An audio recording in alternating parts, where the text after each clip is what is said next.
Nothing prevents us from defining whatever we choose to. When we define a term, we merely assign a meaning of our choice to it. As such, definitions are always correct as defined. Other people may not accept or use our definition, but that does not invalidate it. Most definitions are relatively straightforward, and the meanings assigned are uniformly accepted. But that isn't necessarily the case with the definition of God. Regardless of the language used, due to the mysterious nature of the idea, God has been characterized in numerous ways by different groups of people depending on their culture and beliefs. Many such groups consist of millions of people and tend to claim, based mostly on blind faith and inherited beliefs, that theirs is the only correct characterization or definition of God. God is popularly defined as the all-powerful, all-knowing, ever-existing, purposeful creator of the universe and has specific expectations from us. I will designate that definition to be the religious definition of God.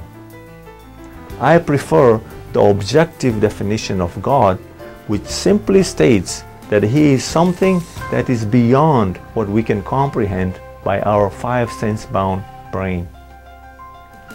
Those who follow the objective definition of God do not claim to have an insider's knowledge about His character and what He expects from us or has planned for us. Such an open-ended definition of God hardly fits with the belief systems associated with most of the established religions, and as such is not prevalent. When comparing the various ways different groups perceive God, it helps to use the lens analogy. It is as if the different groups of people are looking at the same God, but through different types of lenses. As such, each group sees God differently and attributes different qualities and characteristics to Him. Christians view Him through one type of lens and see a Christian God, one who expects them to follow the Bible. Muslims view God through another type of lens and see a Muslim God who expects them to follow the Quran, and so on. In my view, such differences based on religious definition of God are the main causes of friction between the various groups of religions. It seems many people fail to realize that God is whoever the believers define Him to be within the confines of their own definition of God.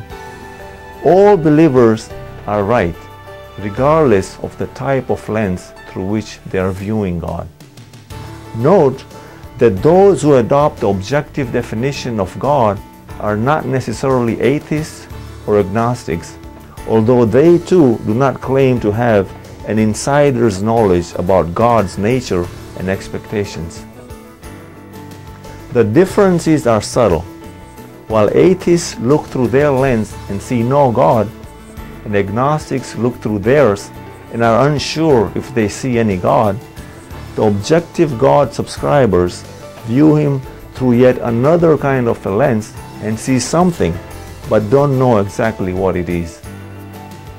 In dealings with atheists and agnostics, it is common to come across questions whether one believes in God. From my viewpoint, that question is pointless unless we first clarify our individualized definition of God. Let's say I uphold the objective definition of God and also maintain that He does not interfere with our universe and does not answer prayers. Should I still be considered to believe in God? Of course, yes, though my definition of God may not match yours or anyone else's for that matter. Thanks for your time.